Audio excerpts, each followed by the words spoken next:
Laudetur Jesus Christus, loué soit Jésus-Christ. Amen.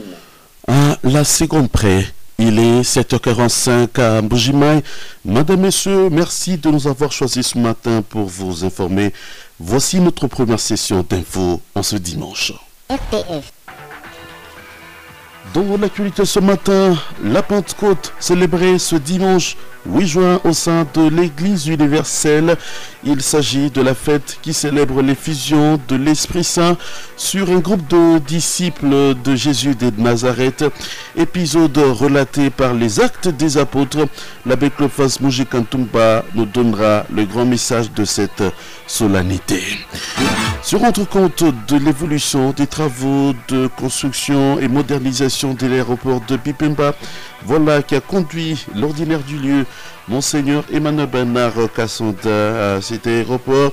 Sur place, le prélat catholique a dit sa satisfaction au sujet du déroulement de ces travaux. Il a émis le vœu de voir une chapelle être construite.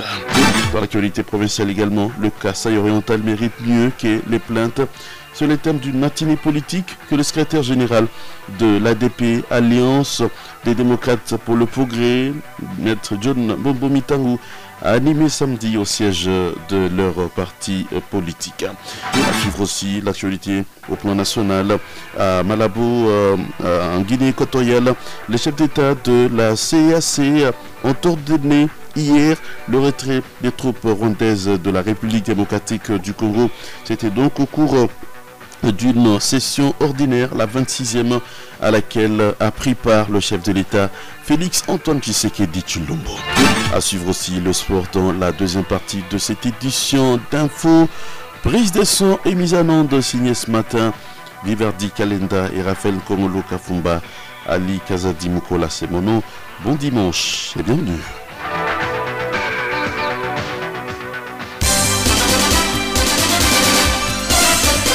Radio Télé Fraternité, c'est l'actualité à la vitesse du monde.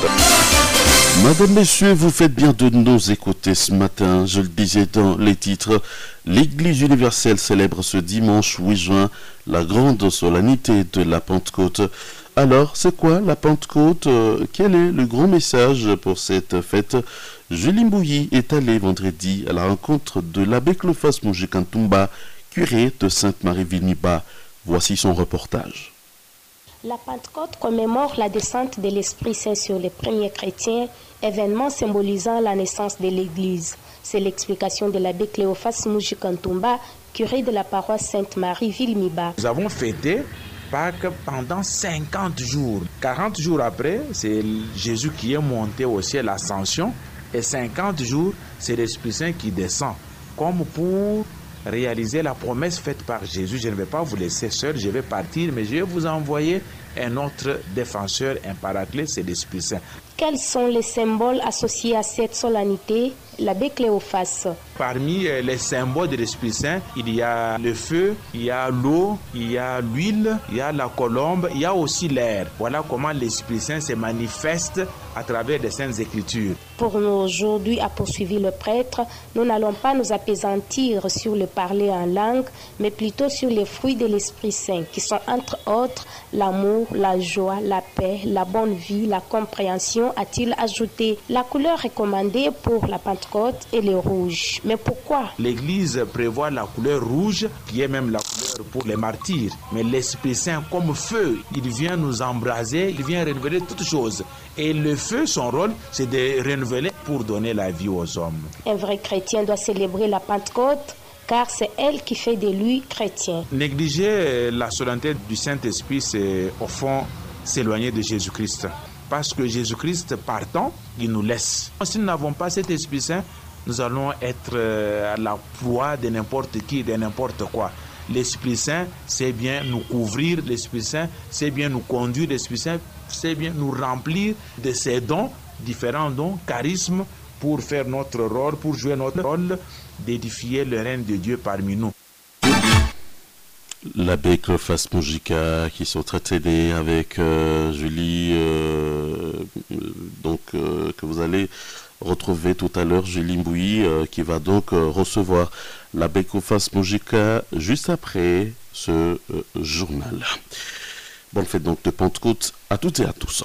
Et ce dimanche de la Pentecôte, ce dimanche 8 juin, Monseigneur Emmanuel Bernard Cassanda, ordinaire du lieu, effectue une visite pastorale dans la paroisse Saint-André de Timanji à Chilingué pour célébrer avec la chrétienté de cette juridiction la solennité de la Pentecôte.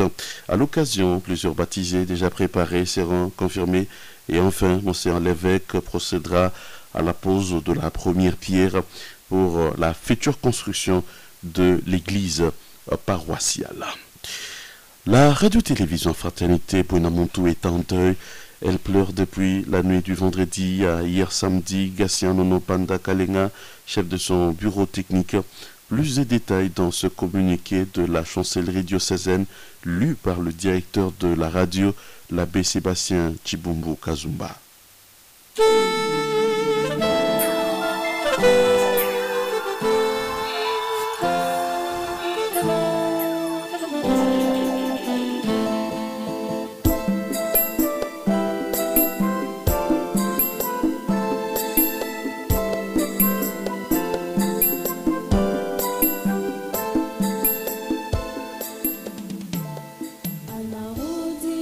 Diocèse de Mbujimayi, chancellerie diocésaine Mbujimayi, le 6 juin 2025, chance 024/MJM/2025.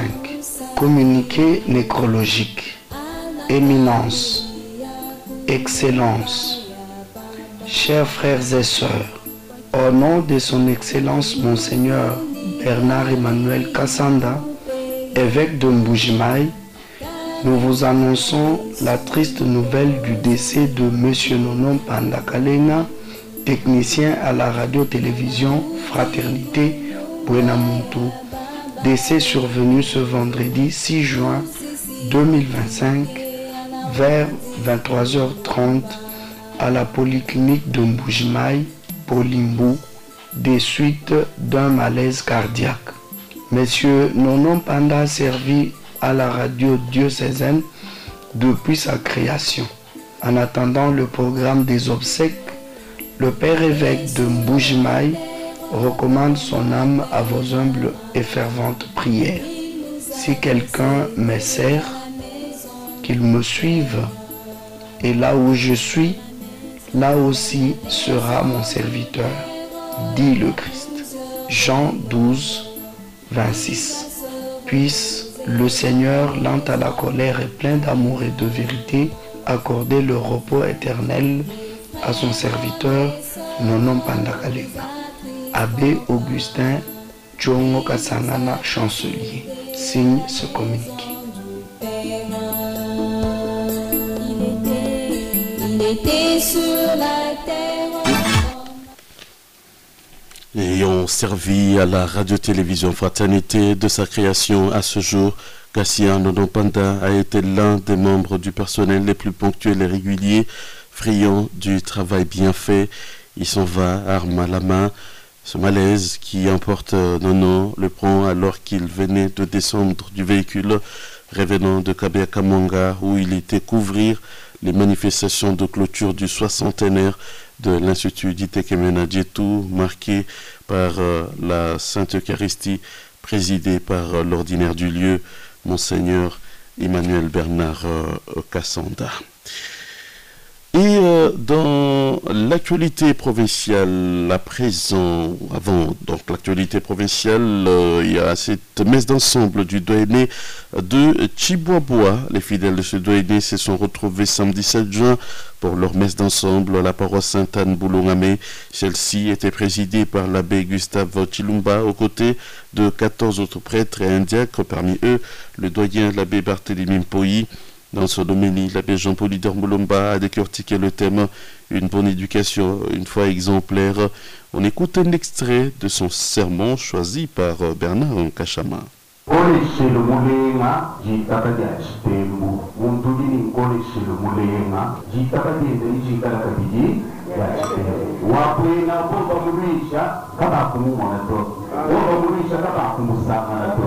walulule bilondeshera nkoleshera wenda bilondeshera mulibuka muyibaka nititaba giko kushinga bena pankoleshera uyibwikala kupeta bena ni myaka yimuntu petera nkoleshera myabakayi mwakwata myaka isatu muntu yupetera nkoleshera mujikugira muntu urubanza rwakari yibenda mufamiwe ndikimwabo kumfamira muntu petera nkoleshera mwaba mwibiri muntu bikarupetera nkoleshera mujitunga kajitunga jingamba kutulasa madonga muntu mwikala ulonga ajya mumbulisha ajya muyibaka wa apoka yikala muntu wanso mwaba mwisatu mwandekelo ni musomona yekelezi uri lumye yingwa kuitala ni ntema kwa nkoleshera ubikala bamutesha jimukole ubikala bamukolera ashaka muntu wanso muntu mwenye mwakwambula majitu amalu yenda kayuwenga worenda amana byanza mumani mwaba ungayewo ngachibondo cha nsumpa kana hani wakwambula kujitu kwa amalu wani.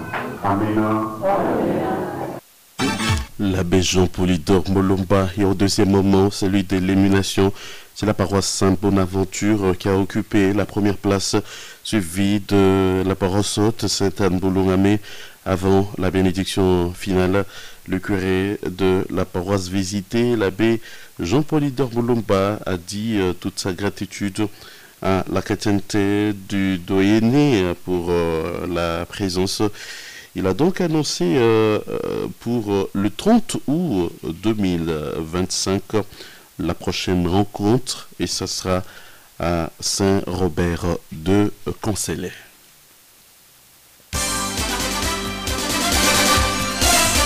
RTF, la radio diocésaine de Mbujimayi sur FM 103.1 MHz.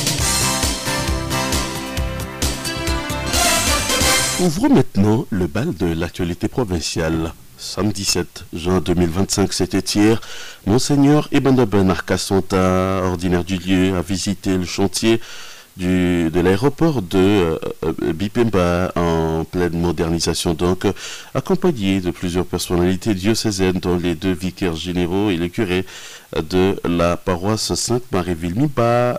Monseigneur Ebanda Bernard Kassonta a reçu les explications du commandant de la RVA, Régie des voies aériennes, Romain Chinyema Kapongo. L'abbé Sébastien Chibumbu y était et voici son reportage.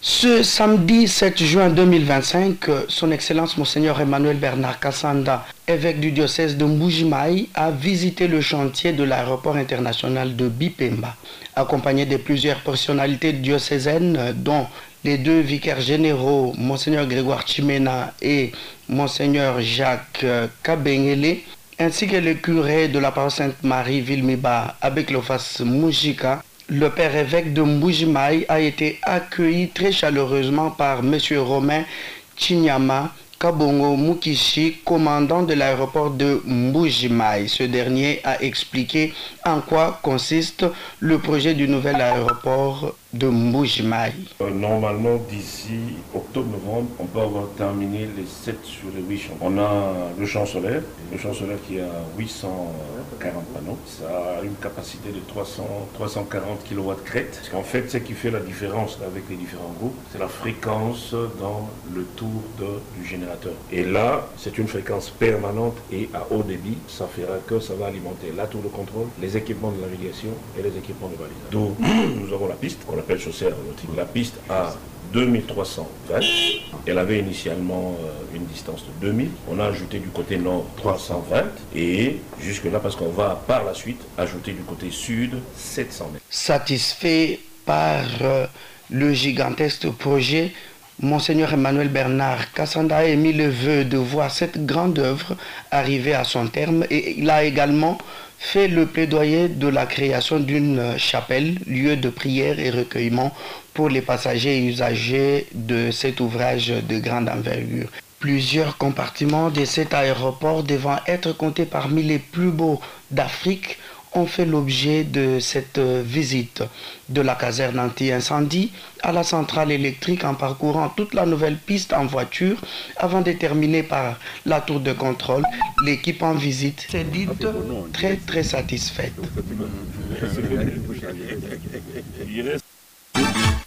Reportage signé l'abbé Sébastien Chibumbu Kazumba. Le Kasaï oriental mérite mieux que les plaintes. C'est le thème d'une matinée politique que le secrétaire général de l'ADP entendait par là Alliance des démocrates pour le progrès a animé ce samedi 7 juin 2025 au siège du parti situé sur l'avenue Yalulampandanjila dans la commune de la Mouya. Devant les membres du parti, cher à Christophe Lutundula, maître John Bombo Mitango a dénoncé les maux qui rongent le Kasaï oriental, une province instable depuis 6 ans et qui a du mal à décoller. Selon lui, la province a besoin d'un leadership fort à la hauteur des enjeux politiques. Le secrétaire général de l'ADP a aussi appelé les uns et les autres au civisme et au patriotisme pour préserver les acquis du développement de la province. On l'écoute. Le Kasaï oriental mérite mieux que les plaintes. Je devrais montrer le mot qui ronge le Kasaï oriental. Je devrais démontrer d'où viennent toutes ces souffrances. C'est un problème de leadership qui est faible. Dans l'avenir, en guise de la thérapie, qu'est-ce que nous pouvons faire? C'est l'exemple que j'ai donné des juges blancs face au nègre qui devaient fermer les yeux pour comprendre la douleur du nègre. C'est ainsi que c'était un message d'interpellation, de conscience de tous les députés pour qu'ils bypassent ce qu'ils entendent par la notion de leur parti politique respectif. Bypasser le mentorat, le mot d'ordre, pour ne voir que le Kasaï oriental à lui seul. Parce que ce sont eux qui sont les faiseurs d'hommes et de rois. S'ils opèrent un choix qui n'est pas judicieux, nous resterons toujours comme ça jusqu'à l'infini et ce sera une honte. Cela ne veut pas dire que ça crée une instabilité entre les institutions, mais c'est un contrôle qui s'inscrit dans les cadres légaux. Et par là, j'ai atterri par ce que nous appelons le conseil pour être un bon citoyen, le civisme, pour demander à tout un chacun de protéger les ouvrages que nous avons, considérer chaque contrée, là où il habite comme étant la sienne et demander, n'est-ce pas, inviter tout le monde à la discipline. Et alors, ferons à ce que notre province puisse aller de l'avant. John Bombo, secrétaire général de l'Alliance des démocrates pour le progrès ADP. Par ailleurs, il n'a pas ménagé l'ancien président de la République en balayant un par un ces 12 axes. Pour John Bombo, le Congo démocratique a connu beaucoup d'avancées significatives sous le président Félix Tshisekedi dans les récentes victoires diplomatiques. Dans le cadre de la mise en œuvre de son plan d'action individuel soutenu par la Fondation internationale pour les systèmes électoraux, IFES, Shilid-Bert Yamba a organisé ce samedi 7 juin 2025 une séance de renforcement des capacités de 20 femmes au restaurant tropical dans la commune de Dioulou. La matière dispensée par Maître Léon Moulumba Kalambayi a porté sur la conception des messages persuasifs et l'élaboration d'une campagne électorale réussie. L'objectif est d'accroître la participation politique et électorale des femmes à l'horizon 2028. Pour cela, a-t-il dit, il faut un plan bien structuré qui comprend l'analyse de la situation, la cible à atteindre, le message à transmettre, les objectifs à atteindre, le budget, les intervenants et l'évaluation. Shilid-Bert Yamba justifie le choix de son thème par la faible participation et faible vote des femmes aux législatives de 2023. Elle s'exprime au micro de Sabamisa Kabouyi. Aux législatives provinciales du Kasaï oriental, sur les 24 députés provinciaux votés, on y trouve seulement 3 femmes. Malgré la modification de certaines dispositions de la loi électorale qui épargne les partis politiques au paiement de caution à l'unique condition d'aligner les femmes sur les listes de leurs partis politiques, malgré tout ça, le nombre de femmes votées reste toujours faible. À cet effet, la Fondation internationale pour les systèmes électoraux, AIFES, à cycle, vient en appui à travers son organisation installée ici en Mbujimayi, appelée Shilid, au renforcement des capacités sur la conception des messages persuasifs et à l'élaboration d'un plan d'une campagne réussie. Les femmes candidates doivent disposer leur savoir-faire et développer les connaissances et les compétences à l'utilisation des autres stratégies et des techniques devant les électeurs, sur base pour arriver à être élus au même rang que les hommes. Nos échecs proviennent aussi de quelques points. Nous devons être à mesure de faire une bonne communication politique, concevoir un message qui va persuader la population, élaborer un bon plan d'une campagne réussie et comment nous devons se comporter ou parler à public. Shilid-Bert Yamba, à l'issue de cette activité, une participante s'est confiée au micro de la radio diocésaine. Elle encourage les femmes à s'engager en politique. On nous a montré comment se comporter devant qui j'apporte le message, comment parler. Il faut d'abord connaître les milieux. Je ne dois pas mener n'importe quel thème. Il faut d'abord préparer ou planifier ce que je dois aller faire. Je sensibilise aussi les mamans qui ne font que reculer, d'avancer. Nous avons toujours réclamé les pourcentages 50-50. Nous devons nous aussi postuler, mais nous devons quand même montrer que la maman a appris, elle a aussi à dire, elle peut aussi participer à la vie politique. Une participante au micro de Sabin Misakabou Mbouyi, Radio-Télévision Fraternité. À 8h05, nous marquons une pause avant de prendre l'actualité nationale. RTF. L'actualité, c'est nous. Arrivé dans la matinée à Malabo, capitale de la République démocratique du Congo, samedi, le président de la République, Félix Tshisekedi, a pris une part active à la 26e session ordinaire de la conférence des chefs d'État et de gouvernement de l'Afrique centrale, CEAC, consolider les acquis de la réforme de la CEAC pour accélérer l'intégration régionale et la construction d'une communauté de destin en Afrique centrale est le thème choisi pour les assises de cette année qui se sont tenues dans la ville de Sipopo, située sur l'île de Bioko.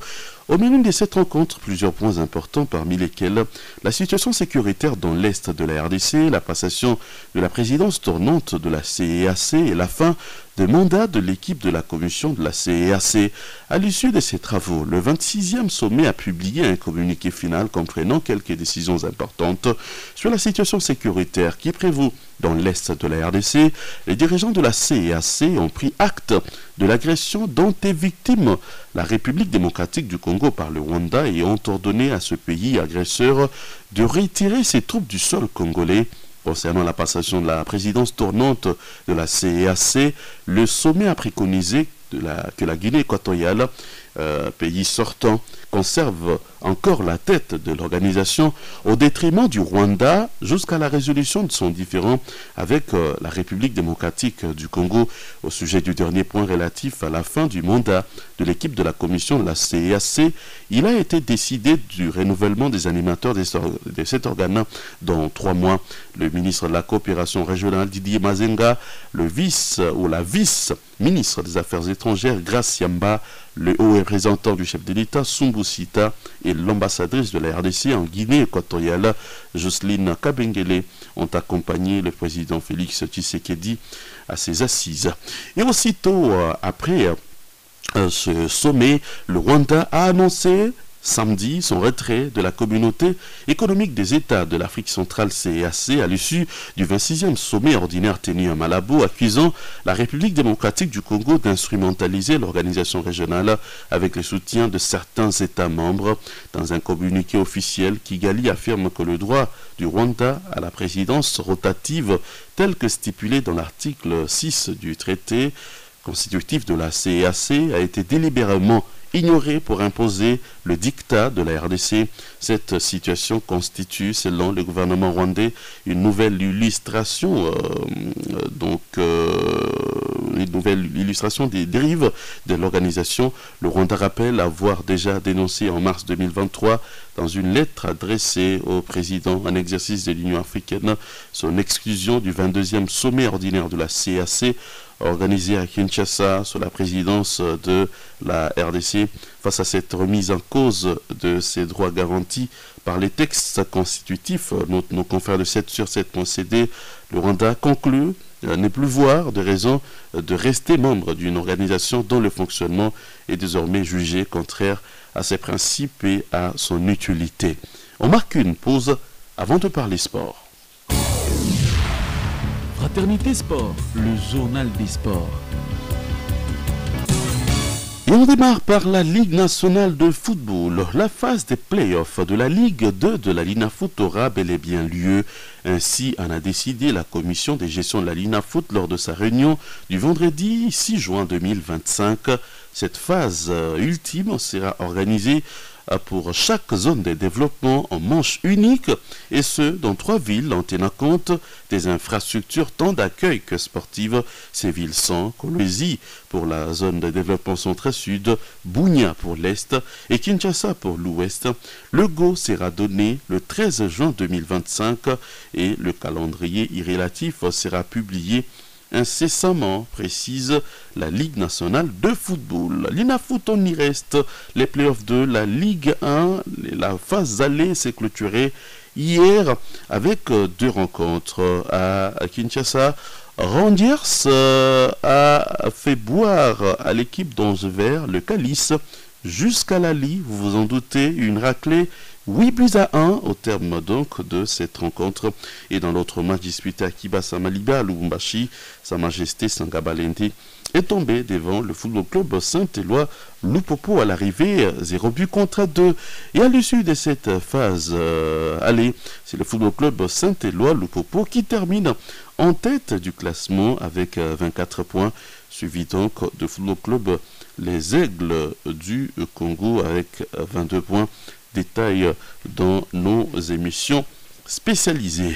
Et pendant ce temps, la Coupe du Congo a également démarré hier pour le premier tour. Parmi les rencontres qui se sont disputées hier, il y a celle entre GESCOL de Kolwezi et l'équipe de l'AS Saint-Luc de Kananga. Match disputé à Kolwezi, victoire donc de GESCOL 2-0. Saint-Luc est de facto écarté de la course dans cette Coupe du Congo pour ce premier tour à élimination directe. Et nous parlons de ce match amical entre la République démocratique du Congo et le Madagascar. Léopard et Baréas se retrouvent à 17h de Mbuji-Mayi au stade de la Source à Orléans.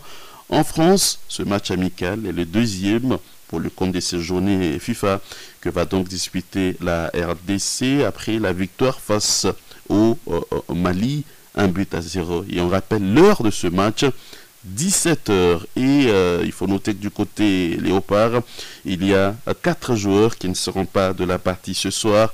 Touanzebe, Afemiko Pouloulou et Théo Bongonda, ainsi que Cédric Bakambu. Si les 3 premiers sont absents pour des raisons de santé, Cédric Bakambu, lui, a été autorisé à quitter la tanière des Léopards pour des raisons familiales. Et en international toujours, on va suivre ce soir la finale de la Ligue des Nations de l'UEFA. Le Portugal de Ronaldo affronte l'Espagne de Lamine Yamal. Coup d'envoi de ce match 21h. Lors des demi-finales, la Seleção du Portugal avait écarté la National Mannschaft d'Allemagne 2-1. Et pour sa part, la Roja espagnole avait écarté les Bleus français. Score à l'arrivée 5-4, qui est le meilleur, l'emporte donc. Et voilà, qui vient complètement mettre un terme à cette édition d'Info. La première en ce dimanche, 8e jour du mois de juin de l'an 2025. Pour vous qui nous avez pris en cours de diffusion, retenez pour l'essentiel. La Pentecôte est célébrée ce dimanche 8 juin au sein de l'Église universelle. Il s'agit de la fête qui célèbre l'effusion du Saint-Esprit sur un groupe des disciples de Jésus de Nazareth, épisode relaté par les Actes des Apôtres. L'abbé Kofas Mojikantumba nous a donné le grand message de cette solennité. Nous rendre compte de l'évolution des travaux de construction et modernisation de l'aéroport de Bipemba, voilà qui a conduit l'évêque diocésain, Monseigneur Bernard Cassante, à cet aéroport. Sur place, il a dit sa satisfaction et a émis le vœu de voir une chapelle être construite pour les passagers. Vous l'avez également suivi, le Kasaï-Oriental mérite mieux que les plaintes. Thème d'une matinée politique que le secrétaire général de l'ADP, Alliance des démocrates pour les progrès, John Pompo Mitango, a animé samedi au siège de leur parti. Et dans l'actualité nationale, les chefs d'État de la CAC ont donc annoncé que le Rwanda doit donc retirer ses troupes de la République démocratique du Congo. C'est l'une des résolutions prises à l'issue du sommet, le 26e de la CEAC tenu à Malabo, sommet auquel a pris part le président Félix Antoine Tshisekedi Tshilombo. Vous avez suivi dans la deuxième partie le sport au nom de Vivardi Kalenda et Raphaël Kongolo Kafumba qui nous ont aidés côté commande Pipit Radio. Ali Kazadi Mukola, c'est mon nom. Je vous dis merci de nous avoir suivis. Et juste après moi, suivez donc l'abbé Cléophas Mujikantumba, invité de la rédaction ce dimanche. À toutes et à tous, bonne fête de la Pentecôte. Au revoir.